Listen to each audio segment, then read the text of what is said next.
जब कथा चले तो उतनी देर इसको विश्राम दो, थोड़ी उसको भी आराम करने दो। सूरदास जी का प्रसंग आता है। जन्म हुआ दिल्ली के पास के एक ब्राह्मण कुल में, लेकिन परिवार इतना दीन था कि उनके पास ज्यादा भोजन की और आदि की कोई व्यवस्था नहीं थी। पिताजी ब्राह्मणोचित कर्म करते थे। ब्राह्मणत्व में जो कर्म विहित हैं उनको करते थे। एक बार आपने कहीं कुछ अनुष्ठान आदि किया तो आपको 2 रुपया मिला। इनके पिताजी को, सूरदास जी के पिताजी को। सूरदास जी का नाम तो सुना है ना सबने। 2 रुपया मिला सूरदास जी के पिताजी को। उस समय में 2 रुपया इतना होता था कि उनके पिताजी नाचते हुए गांव में आए और सबको बताया, भैया 2 रुपया मिला है, अब तो 6-7 महीना कहीं जाने की जरूरत ही नहीं है, इससे ही घर चल जाएगा। इतने खुश, इतने प्रसन्न हो गए कि अर्धरात्रि का समय अपनी पत्नी के साथ बोले, मैं सो ही नहीं पा रहा हूं, मुझे इतनी खुशी हो रही है, हमको 2 रुपया मिला है। देवी, इसको बढ़िया से कपड़े में मलमल के कपड़े में बांध करके एक जगह पर रख दो, सुबह उठ करके फिर इससे सामग्री लेके आएंगे, ऐसा करेंगे वैसा करेंगे। इतने एक्साइटेड हो गए कि रात भर सो ही नहीं पाए सूरदास जी के पिताजी। पता नहीं रात में कहां से चूहे आए और चूहे वो मलमल का जो वस्त्र जिसमें 2 रुपए बंधे थे उसको लेकर के गए, उसको तो कुतर दिया, 2 रुपया कहीं चले गए, खो गए। सुबह उठे, उठ करके स्नान किया, स्नान करके कपड़े पहने, देवी जल्दी से वो मलमल का कपड़ा दो, खोल करके 2 रुपया निकालो उसमें से। और ढूंढा तो पूरे घर में वो 2 रुपया नहीं मिले। 2 रुपए ना मिलने पर इतना रोए, इतना रोए, इतना रोए कि बेचैन हो गए। हाय नाथ, जैसे तैसे तो इतने सालों में कमाई हुई और वो भी कहां चली गई पता नहीं। तो सूरदास जी के पास में एक विद्या थी। उनके नेत्र नहीं थे, लेकिन वो खोई हुई चीजों को ढूंढ लेते थे। उनके पास एक ठाकुर जी के द्वारा प्रदत्त विद्या थी ऐसी, वो बता देते थे उसका कोई सामग्री कहां है, तुम्हारा ब्याह कब होगा, भविष्य बता देते थे, बीता हुआ कल बता देते थे। ये ठाकुर जी के द्वारा कृपा थी उनके ऊपर। सूरदास जी अपने पिताजी को रोते हुए देख बोले, पिताजी आप क्यों रो रहे हो?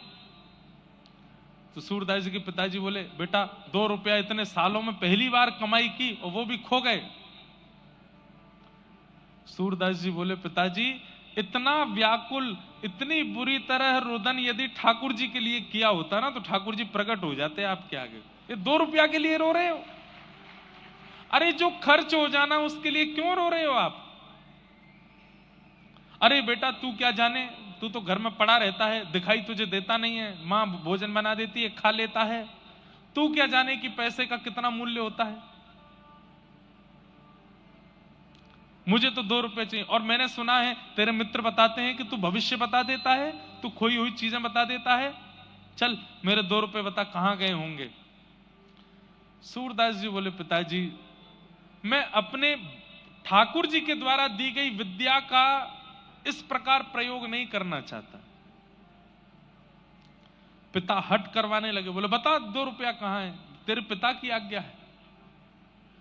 तो सूरदास जी बोले, पिताजी मैं बता दूंगा कि 2 रुपया कहां है, लेकिन उसके बाद मेरी एक शर्त है। बोले क्या? बता दूंगा कि 2 रुपया कहां है, लेकिन मैं घर छोड़ के चला जाऊंगा फिर। तो पिताजी ने ऐसे देखा, बोले वैसे भी तेरा फायदा क्या है, दिखाई तो देता नहीं तुझको, करता धरता तो तू कुछ है नहीं, जीवन भर तुझे हम ही चलाएंगे, हम ही तुझे कराएंगे। और ये बस बोल रहा है कि चला जाऊंगा, जाएगा कैसे? दिखाई तो देता नहीं, कहां जाएगा, किसके पास जाएगा?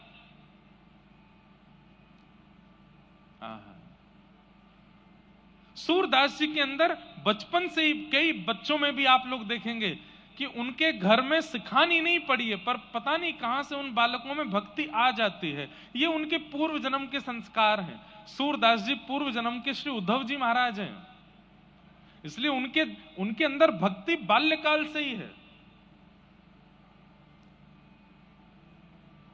कहां जाएगा?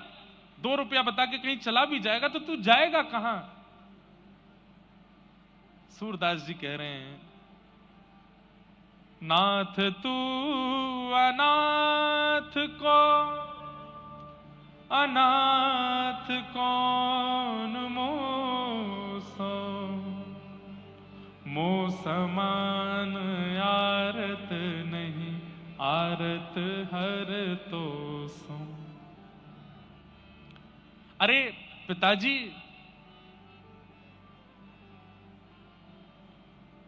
ठाकुर जी के हर नाम के आगे नाथ लगता है। बद्रीनाथ, द्वारिकानाथ, जगन्नाथ, श्रीनाथ। नाथ का मतलब क्या है? जो अनाथों का स्वामी है। अगर मैं घर से चला जाऊंगा तो मेरा स्वामी मेरी रक्षा करेगा। पिताजी बोले, अब तू चलिए, बड़ी बड़ी बातें, मुझे ज्ञान मत दे ज्यादा, जल्दी बता 2 रुपया कहां है। बोले, पिताजी मैं सच बोल रहा हूं कि मैं बता तो दूंगा, लेकिन मैं घर छोड़ के चला जाऊंगा। अब तू जल्दी बता। उस समय तो 2 रुपया दिख रहा था। सूरदास जी ने बता दिया। बोले, रसोई घर जहां मैया भोजन बनाती है, वहां भोजन बनाने वाली जो सब्जियां काट करके जो नाली से बहाई जाती हैं, वहां रात्रि चूहों ने 2 रुपया फेंक दिए हैं, ढूंढ लीजिए, मिल जाएंगे। पिताजी गए, जाकर के उस नाली को साफ करके ढूंढने लगे तो वहां दोनों 2 रुपया मिल गए। 2 रुपया लेकर के पत्नी, अरे देखो देखो देखो, मिल गए मिल गए मिल गए, अब तो 6 महीना का राशन आ जाएगा, 6 महीना घर में खूब सुख रहेगा, बढ़िया रहेगा। तभी सूरदास जी अपनी लाठी लिए चल दिए। जाने लगे। पिताजी बोले, अरे सूरदास, ठीक है, मैं मानता हूं कि तुझे बुरा लगा होगा, लेकिन ऐसे छोड़ के नहीं जाना चाहिए। बोले, नहीं पिताजी, मैं वचन का पक्का हूं।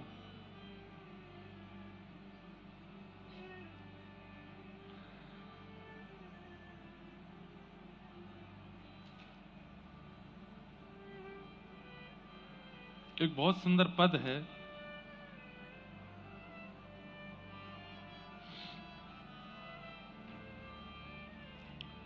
नेत्रहीन है तू, कहां जाएगा? तेरे पास नेत्र तो है नहीं। सूरदास जी कह रहे हैं, मैं नेत्रहीन हूं। पिताजी, आप नेत्र वाले हो। बहुत ध्यान से सुनिए, कितनी अच्छी बात है। सूरदास जी कह रहे हैं कि पिताजी, आपको नेत्र दिए ठाकुर जी ने, ताकि गड्ढा आए तो आप संभल के चलो, ताकि ऊंचाई आए तो आप लांघ के चलो, चाहे मोड़ आवे तो आप मुड़ के चलो, सामने पहाड़ आ जाए तो झुक के चलो। पर मुझे नेत्र नहीं दिए ठाकुर जी ने। क्यों? क्योंकि मेरे नेत्र स्वयं श्री ठाकुर जी हैं। मेरी उंगली पकड़ के वही चलते हैं। आपको तो गड्ढे से स्वयं बचना पड़ता है, पर मुझे ठाकुर जी बचाते हैं। मेरे नेत्र तो श्याम सुंदर हैं। सूरदास जी गा रहे हैं, आशावरी। नैनहीन तुम नैना हे हरि, मैं नैनहीन तुम नैना हे हरि, नैनहीन तुम नैना हे हरि,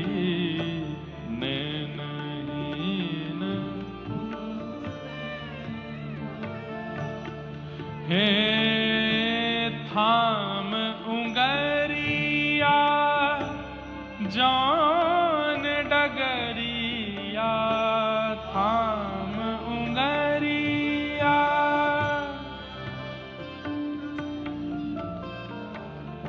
थाम उंगरिया जान डगरिया, थाम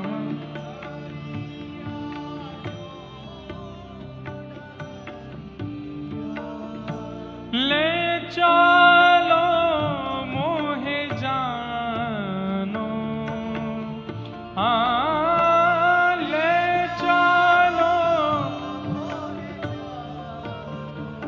हरि में नैनहीन तुम नैना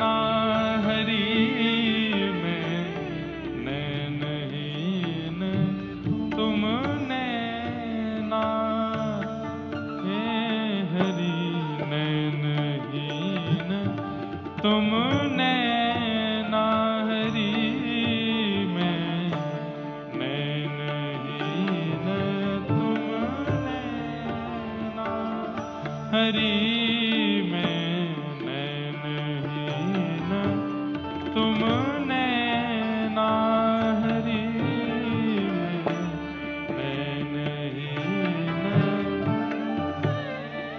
सूरदास जी गा रहे हैं, हरि मैं नैनहीन तुम नैना, मेरे नेत्र नहीं है क्योंकि मेरे नेत्र आप ही हो। थाम उंगरिया, मेरी उंगली आप पकड़िए, मैं आपकी उंगली नहीं पकड़ूंगा। सूरदास जी की भक्ति की प्रणाली का अलग है। हम सब कहते हैं कि हम ठाकुर जी आपकी उंगली पकड़ रहे हैं, आप जहां ले चलोगे जाएंगे। सूरदास जी कह रहे हैं मैं नहीं पकड़ूंगा, आप मेरी उंगली पकड़ो और जहां ले चलोगे वहां जाऊंगा। थाम उंगरिया जौन डगरिया, थाम उंगरिया जौन ले चलो मोहे जानो, हाँ ले चलो मोहे जानो। हरि में नैनहीन तुम नैना, हरि में नैनहीन। निकल गए घर से, पिताजी बुलाते रहे लेकिन लौट करके नहीं आए सूरदास जी। 7-8 वर्ष की आयु है, छोटी सी अवस्था में निकल गए। एक गांव में जाकर के बैठ गए। वहां गांव में बहुत भूख लगी थी, प्यास लगी थी, तो किसी से मांग नहीं रहे थे। तभी एक गौशाला वाला व्यक्ति था, उसकी खूब सारी गैया थी। वो बड़ा बेचैन रोता हुआ उस मार्ग से जा रहा था। सूरदास जी वहीं बैठे थे। अरे मेरी गैया कहां चली गई, मेरी गैया किसी ने चुरा ली, रोता हुआ जा रहा था।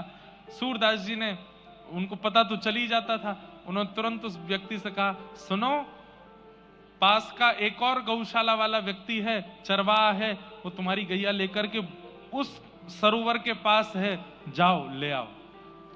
वो व्यक्ति गया, वहां जाकर के देखा तो गैया मिल गई सारी, अपने गैया घेर करके ले आया। उसने सूरदास जी के चरण पकड़े, बोले भैया आप छोटे से बालक हो, आपको कैसे पता कि मेरी गैया वहां थी, और मैं आपके नेत्र देख पा रहा हूं, आपको दिखाई नहीं देता? बोले मैं नैनहीन हूं, मेरे नेत्र ठाकुर जी वही देखते हैं। बोले मैं क्या सेवा करूं? बोले सेवा कुछ मत करो, 4-5 दिन हो गए घर छोड़ के निकल गए, कुछ खाया पिया नहीं है, थोड़ा हमको दूध पिला दो। उसने कहा महाराज जी दूध नहीं पिलाऊंगा, मैं तो एक गैया आपको दान कर रहा हूं। बोले गैया का हम क्या करेंगे, हम पे आंख तो है नहीं, कैसे चराएंगे? बोले मैं एक ग्वारिया भी दे दूंगा, वही चराएगा, वही दूध निकाल के आपको पिलाएगा।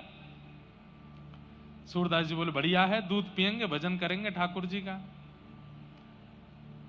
लेकिन उस व्यक्ति ने पूरे गांव में हल्ला मचा दिया कि ये बालक भविष्य देखना जानता है, खोई हुई चीजें ढूंढ के बता देता है। अब तो महाराज वहां इतनी भीड़ लगने लगी। कोई बोला मेरा बेटा खो गया, उसको बता दो कहां है, सूरदास जी बता देते वहां है। कोई बोलता मेरी बेटा का ब्याह कब होगा बता दो, तो बता देते। मेरी बेटी का किस दिशा में ब्याह होगा, सूरदास जी बता देते, दक्षिण दिशा में उस फलाने नाम के नगर में एक सेठ है, उनके बेटे से ब्याह होगा। इतना अकाट्य सत्य तक बता देते कि तुम्हारे बेटे का ब्याह होगा, उसकी पत्नी मर जाएगी। बोले कि हम कहीं और ब्याह, बोले जहां ब्याह करोगे वो मरेगी ही मरेगी। बोले नहीं ब्याह करें तो, बोले तुम नहीं करोगे तो तुम्हारा बेटा जबरदस्ती ब्याह करेगा। ब्याह तो इसका होगा, और इसके योग ऐसे हैं कि इसको पत्नी की मृत्यु देखनी ही पड़ेगी, ऐसा भविष्य कथन करते थे लोग बाग। इतना दान्य पुण्य, चमत्कार को नमस्कार है, इतना दान पुण्य करने लगे, इतना उनको धन धान्य। एक गैया थी पहले उनके पास, अब तो गौशाला खुल गई सूरदास जी की, तो महल बन गए उनके, सेवक हाथ पांव दबाने लगे। एक दिन सूरदास जी के मन में इतना वैराग्य आया, बोले घर बनाने के लिए घर नहीं छोड़ा था मैंने, ये तो अपने घर से भी बड़ा घर बना लिया मैंने, इसलिए थोड़ी छोड़ा था घर अपना। और बंधुओं, व्यक्ति किसी के पीछे स्वार्थ से ही लगता है, ये बात तो निश्चित है। तो सूरदास जी के अब हजारों शिष्य हो गए, शिष्य मतलब उनको चाहने वाले। तो एक दिन सूरदास जी ने मंच पर बैठ करके कहा कि मैं आज एक घोषणा करने वाला हूं, तुम सब लोग मुझसे कितना प्रेम करते हो। सब बोले इतना प्रेम करते हैं कि आप पे अपनी जान भी लुटा देंगे। ध्यान से सुनना बात। हजारों लोग बोले हम आप पे अपनी जान भी लुटा देंगे। तो सूरदास जी बोले आज हम एक घोषणा कर रहे हैं। बोले क्या? आज के बाद हम किसी का भूत भविष्य वर्तमान नहीं बताएंगे। आधे लोग तो उसी समय अपना आसन उठा लिए। बोले अब बाबा जी हमारे काम के नहीं है, ये भविष्य ही नहीं बताएंगे, भूत ही नहीं बताएंगे, वर्तमान ही नहीं बताएंगे, तो फिर इनके संग रह के करना क्या है? ये राधे कृष्ण करते हैं, हमको थोड़ी राधे कृष्ण करना है, हमको तो इनके चमत्कार से मतलब था। बंधुओं, हमारे हिंदू वैदिक सनातन परंपरा के कई आचार्यों ने अपने गुणों का त्याग किया तो लोगों ने उनका त्याग कर दिया। सूरदास जी ने जैसे ही घोषणा करी कि मैं आज के बाद भविष्य नहीं बताऊंगा, भूत वर्तमान नहीं बताऊंगा, तो आधे लोग तो चुपचाप वहां से खिसक लिए। उनसे पूछा गया कहां जा रहे हो? तुम तो प्राण न्योछावर, पत्नी की तबीयत बहुत खराब है, बस उसको देख के आ जाऊंगा। कभी नहीं आया लौट के। बेटे को वहां भेजना है, बस उसको पहुंचा के आ रहा हूं। ऐसे बहाने बना बना के सब चले गए, अकेले सूरदास जी रह गए। अब जिन्होंने महल वहल बनवा के खड़े कर दिए थे वो भी बोलने लगे बाबा बहुत पैसा लगा है, अब इसको हमको ही दे दो, हमारा घर परिवार बहुत बढ़ गया। बोले रह लो। सब दे दाग करके जब सब त्याग दिया तो गीता जी कहती हैं आपके चित्त को शांति वस्तु खरीदने से नहीं मिलेगी, आपके चित्त को शांति तो त्याग से ही मिलेगी। त्यागात शांति अनंतरम।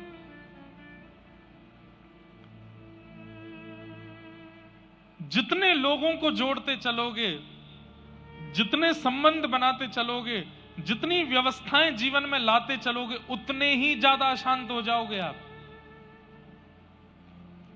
और जितने अकेले होते चले जाओगे, जितना त्याग करते चले जाओगे, आपसे ज्यादा प्रसन्न कोई नहीं है फिर। इसका मतलब हम ये नहीं कह रहे कि आप लोग कल ही अपना घर बार छोड़ दो, पर जितना परिवार है ठीक है उतना ही रहने दो। ये बिल्डिंग वाला भी मुझसे खुश हो जाए, वो व्यापारी भी मेरा हो जाए, इससे भी मेरा संबंध हो जाए, ये भी मेरा मित्र बन जाए, इससे भी मेरे कांटेक्ट हो जाएं, मेरे फोन लिस्ट में कम से कम 500 आईएएस ऑफिसरों के नंबर हो जाएं, इतने पुलिस अधिकारियों के हो जाएं, इस नेता से मेरा। ये बहुत ज्यादा संपर्क बनाने में और संबंध बनाने में जो लोग रहते हैं एक दिन बहुत निराश होते हैं, बहुत हताश होते हैं। संपर्क मतलब मैंने तो अभी संपर्क संबंधों की बात की, पर किसी भी रूप में, चाहे धन के रूप में, गाड़ी के रूप में, धान्य के रूप में, संबंध के रूप में, ऐश्वर्य के रूप में, जितना विस्तार करोगे उतने शांत होते चले जाओगे।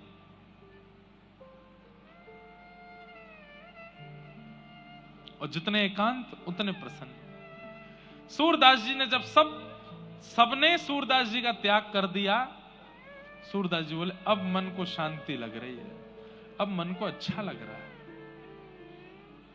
और तब निकल पड़े, आगरा के पास एक गांव में जाकर के निवास करने लगे।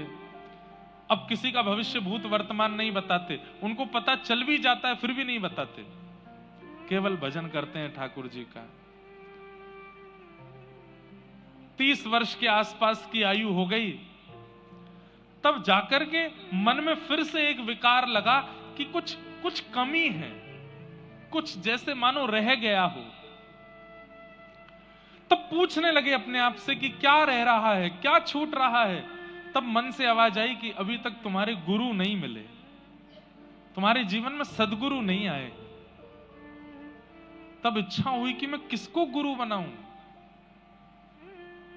बंधुओं, हम एक बात कहते हैं, और हम ही नहीं, ये सब शास्त्र आज्ञा भी कहती हैं कि आप गुरु नहीं खोजते, गुरु आपको खोजता है, गुरु आपको चुनता है। आजकल के बच्चे गुरु चुनते हैं कौन से वाले बेटर हैं, हेयर स्टाइल जिनकी ज्यादा अच्छी हो, ड्रेसिंग सेंस जिनका बढ़िया हो, प्रभाव जिनका अच्छा हो, गला जिनका अच्छा हो, देखने में जो सुंदर हो, उनको गुरु बनाए। नहीं, ऐसे गुरु नहीं। गुरु कौन? जिसकी वाणी प्रकट होते ही नेत्र बंद हो गए और चित्त में प्रिया प्रियतम का विलास प्रारंभ हो गया। जिसके उपस्थित होते ही मन में जितने विषाद थे, विकार थे, उसके दर्शन मात्र से नष्ट होने लगे। जिसके उपस्थित होते ही ये मेटेरियलिस्टिक वर्ल्ड अच्छा नहीं लग रहा है, अब बस इच्छा हो रही है चलमन वृंदावन धाम, चलमन वरसानो धाम, चलमन भक्ति के मार्ग पर। जिसके चित्त में आती आलस्य चला गया, क्रोध चला गया, काम चला गया, जिसका स्वरूप, जिसकी वाणी, जिसकी उपस्थिति इतने परिवर्तन चित्त में कर दे, वही गुरु है। वो गुरु है। जिसको देख करके आप आकर्षित हो गए, वो गुरु नहीं हो सकता। जिसको देख करके आपके चित्त का अहंकार, आपके चित्त का काम, क्रोध, ईर्ष्या, द्वेष, अभिनिवेश, अहंता, ममता ये नष्ट हो जाए, वो गुरु है। सूरदास जी के मन में विषाद हो रहा था कि मेरे जीवन में गुरु नहीं है। तभी 4-5 लोग चर्चा करते जा रहे थे, अरे तुम्हें पता है एक आचार्य चरण भ्रमण करते हुए व्रजधाम की ओर जा रहे हैं और वो इसी गांव से निकलने वाले हैं। तो दूसरे ने पूछा कौन से आचार्य चरण? तो नाम बोले श्रीमद वल्लभाचार्य जी महाराज। नाम सुनते ही सूरदास जी के चित्त में मानो जैसे किसी प्यासे को प्यास लगी हो, उसको जल पिला दिया हो, ऐसी तीव्र शांति होने लगी। सूरदास जी बोले जिनके नाम में इतनी शांति है, उनके वचनामृत कितने अद्भुत होंगे, उनके दर्शन कितने अद्भुत होंगे।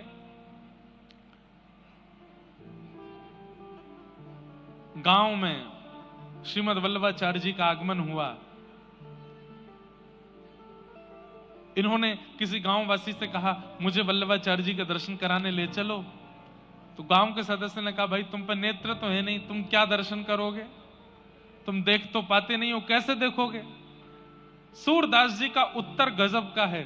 बोले मैं उनको नहीं देख पाऊंगा, पर वो तो मुझे देख लेंगे, उनकी दृष्टि तो मेरे ऊपर पड़ जाएगी।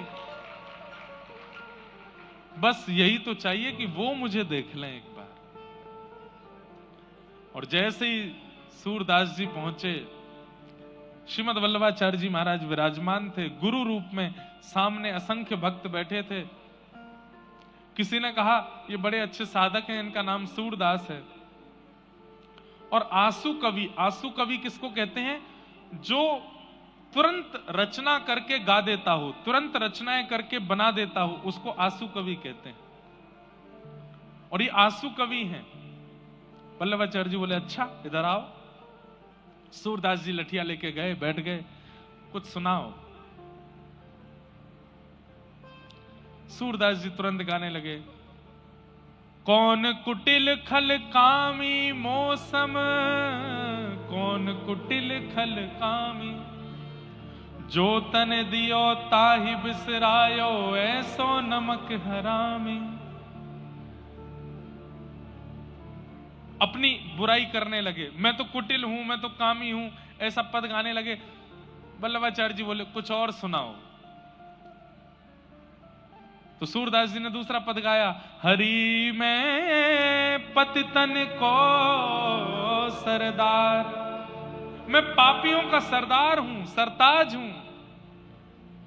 हरि मैं पतितन को सरदार, मैं पतितों का सरदार हूं।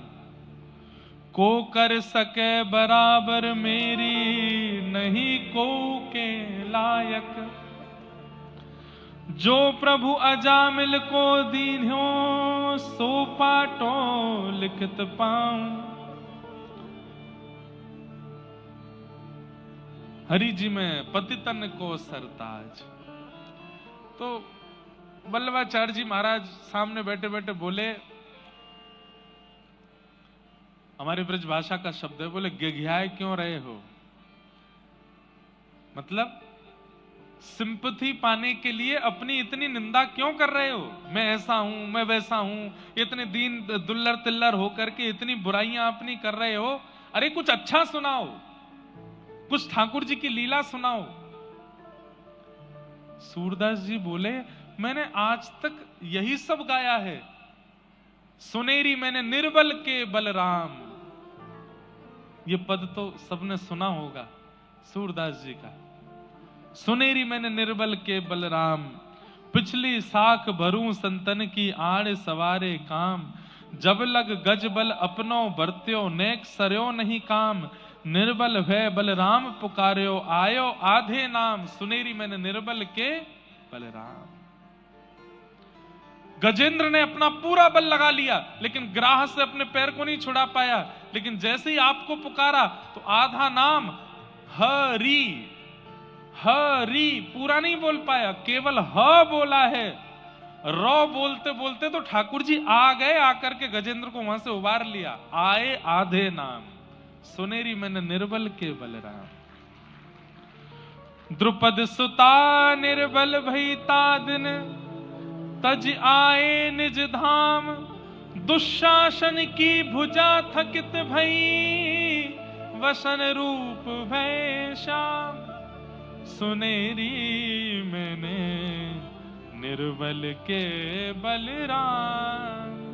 सुनेरी मैंने निर्बल के बलराम। सूरदास जी बोले मैंने आज तक ऐसे ही पद गाए हैं, ठाकुर जी के बल का, प्रभाव का जिसमें वर्णन हो या फिर अपनी निंदा जिसमें हो।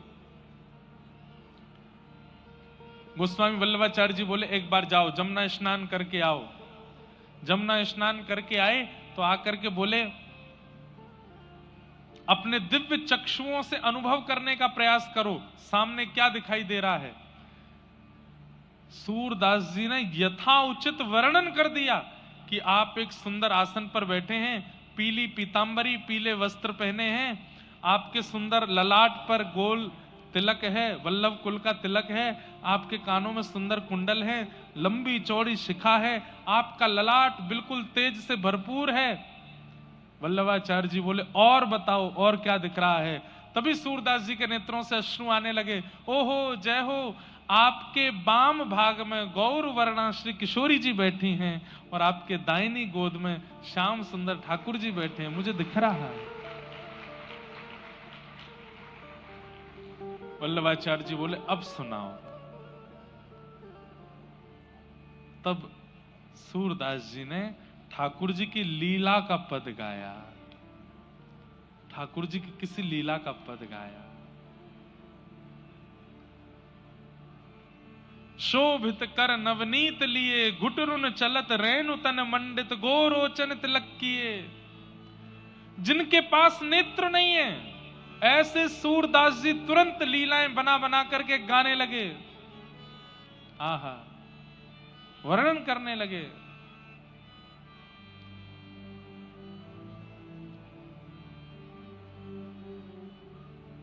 दर्पण हाथ लिए नंद नंदन। सूरदास जी कह रहे हैं मुझे क्या दिख रहा है। सुनिए गुरुदेव कि ठाकुर जी अपने हाथ में दर्पण लेकर के बैठे हैं और स्वयं नहीं देख रहे हैं, किशोरी जी को दिखा रहे हैं और किशोरी जी से पूछ रहे हैं हे श्यामाजू दर्पण में देख के बताओ आप ज्यादा सुंदर हो कि मैं ज्यादा सुंदर हूं।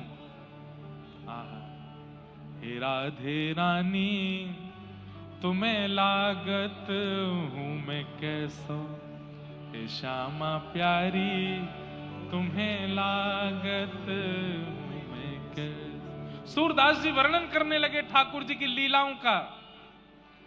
वल्लभाचार्य जी बोले बस अब हो गया कल्याण।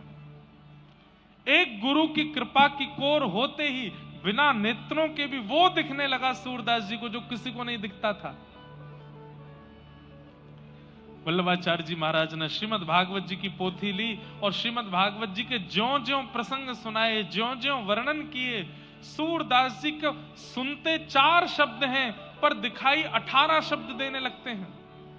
ठाकुर जी की एक लीला गुरुदेव सुनाते हैं पर उस एक लीला के 18 प्रकार सूरदास जी को दिखने लगता है। अब गोस्वामी वल्लभाचार्य जी तो केवल इतना बताते हैं कि ठाकुर जी माखन चोरी कर रहे हैं, लेकिन सूरदास जी को माखन चोरी भी दिखती है, दही चोरी भी दिखती है, दूध चोरी भी दिखती है, किस किस गोपी के यहाँ कैसे कैसे चोरी करते हैं, वो सब दिखाई देता है सूरदास जी को। सूरदास जी बैठे बैठे रोते रहते हैं, बोले गुरुदेव आप तो जरा सा बताते हैं, मुझे तो बहुत कुछ अनुभव होने लगता है। गुरुदेव कह रहे हैं कि ठाकुर जी घुटमुन चल रहे हैं। सूरदास जी कहते हैं अरे नाथ आपने तो घुटमुन चलवाया, उसके बाद मुझको दिख रहा है क्या? हे हरि अपने आंगन कछु गावे। ठाकुर जी खड़े हो गए और अपनी एक भुजा उठा करके कुछ गा रहे हैं, घूम घूम करके गा रहे हैं, मुझे दिखाई दे रहा है। ये गुरु कृपा है।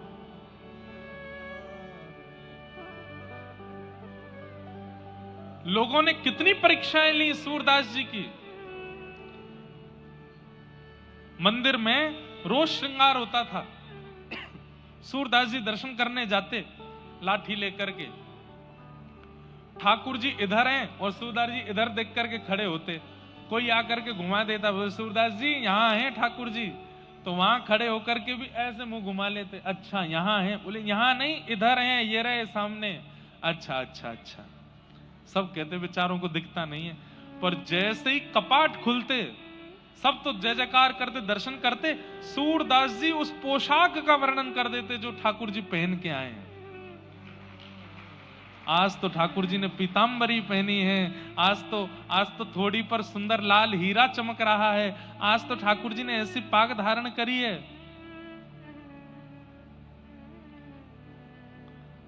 सब लोग बोले भाई सूरदास कैसे तुमको अनुभव हो जाता है इतना, तुम्हें कैसे पता चल जाता है कि ठाकुर जी क्या धारण करते हैं, क्या पहनते हैं? बोले सब मेरे गुरुदेव की कृपा। एक दिन सेवायतों ने सोचा, बोले कि ये सोच के आते हैं कि मैं पीले राग का वर्णन करूंगा, पीले वस्त्र का, और उस दिन गलती से हम पीला ही पहना देते हैं। ये पहले से ही सोच विचार करके आते होंगे और ठाकुर जी कृपा करके वही वस्त्र पहन लेते हैं, इसलिए ये वस्त्र का वर्ण रंग आदि सब बता देते हैं। आज हम एक काम करते हैं, बोले क्या आज ठाकुर जी को वस्त्र ही नहीं पहनाएंगे? देखें तो सही है क्या बताने वाले हैं। ठाकुर जी लंगोटी में खड़े हैं आज केवल। सूरदास जी पहुंचे छड़ी लेकर के, दिखाई नहीं देता नेत्रों से। सूरदास जी आप हर दिन वर्णन कर देते हो ठाकुर जी का श्रृंगार कैसा है, आज वर्णन करो। सूरदास जी बोले पहले दर्शन कराओ तो, अभी तक पर्दा तो खुला नहीं। तुमको कैसे पता पर्दा नहीं खुला? बोले मुझे सब पता है। जैसे ही पर्दा खुला, आज ठाकुर जी लंगोटी में थे, कुछ पहना ही नहीं, कुछ नहीं पहना है आज गुसाई जी ने। बताओ सूरदास जी आज कैसे वर्ण की पोशाक है? सूरदास जी विचार करने लगे, चिंतन करते करते खूब जोर से मुंह पे हाथ धर के हंसे और हंस करके बोले आज तो बहुत ही प्यारे लग रहे हैं। बोले प्यारे तो रोज ही लगते हैं, पर आज विशेष क्या है? सूरदास जी बोले आज हरि देखे नंगम नंगा, आज हरि देखे नंगम, मोती माल उर्माही विराजे, मोती माल छवि के उठत तरंगा, छवि के आज हरि देखे नंगम नंगा, आज हरि। आज तो ठाकुर जी बिल्कुल निर्वस्त्र खड़े हैं और इनके अंग की कांति कैसी है? जल सुत भूषण अंग विराजत, बसनहीन छवि उठत तरंगा, बसनहीन छवि उठत तरंगा, अंग अंग प्रति अमित माधुरी, निरख लजित रति कोटि अनंगा, निरख लजत रति कोटि अनंगा, किलकत हंस दधि मुख लपटावत, सूर हसत ब्रज युवतिन संगा, आज हरि देखे नंगम नंगा, आज हरि देखे नंगम नंगा। आहा, सब सूरदास जी को प्रणाम करने लगे। बोले सूरदास जी, आपको ये दृष्टि कैसे प्राप्त हो गई? आपको तो दिखाई देता नहीं है। सूरदास जी बोले, सूर कहाँ कहे दुविध आंधेरो, बिना मोल को चेरो। मैं अपने गुरुदेव का जब से चेला हो गया हूं, बिना मोल का चेला, तब से मेरे गुरुदेव ने कृपा करके ऐसी दिव्य दृष्टि दे दी है। भले ही बाहर का संसार मुझको नहीं दिखता, पर ठाकुर जी से संबंधी हर वस्तु मुझको दिखाई दे जाती है, हर वस्तु का मुझको अनुभव हो जाता है। गुरु ये कृपा करते हैं। बंधुओं, जिस गुरु के सानिध्य में जाकर के संसारी वस्तु प्रिय लगने लग जाएं, वो गुरु फिर या तो आपके शिष्यत्व में कमी है या गुरु के गुरुत्व में कमी है। पर जिस गुरु के सानिध्य में जाकर के व्रज प्रिय लगे, अयोध्या प्रिय लगे, ठाकुर जी प्रिय लगे, कथा प्रिय लगे, भजन प्रिय लगे, कीर्तन प्रिय लगे, सात्विक वस्तु प्रिय लगे, सात्विक व्यक्ति प्रिय लगे, सात्विक संबंध प्रिय लगे, वो गुरु है। हम गुरु को दोष नहीं देंगे। गुरु जीवन में आया, उसके बाद भी संसार की वस्तु ही प्रिय लग रही हैं, तो आपके शिष्यत्व में कमी हो सकती है, गुरु के गुरुत्व में कोई कमी नहीं है। गुरु तो हरि से प्रेम कराता है, गुरु तो हरि के प्रति रुझान कराता है। ऐसे गुरु के प्रति भाव बताए गए हैं। भागवत जी में भक्तों के 3 लक्षण बताए गए, उत्तम, मध्यम और सात्विक। उत्तम, मध्यम और साधारण, इन 3 भक्तों के लक्षण पर हम चर्चा करेंगे। एक श्लोक कहकर के फिर हम कीर्तन गा करके आज की कथा को तो विश्राम देंगे। बंधुओं, कथा का समय 3 बजे से है, पर आज प्रथम दिन था, थोड़ा विलंब हुआ, पर कल से 3, 3:30 के बीच में कथा प्रारंभ हो जाएगी। आप सब लोग उससे पहले ही आने का अपना, आज भी आई गए होंगे कई लोग तो पहले, लेकिन कल से और बिल्कुल समय से आप लोग आने का प्रयास करिएगा।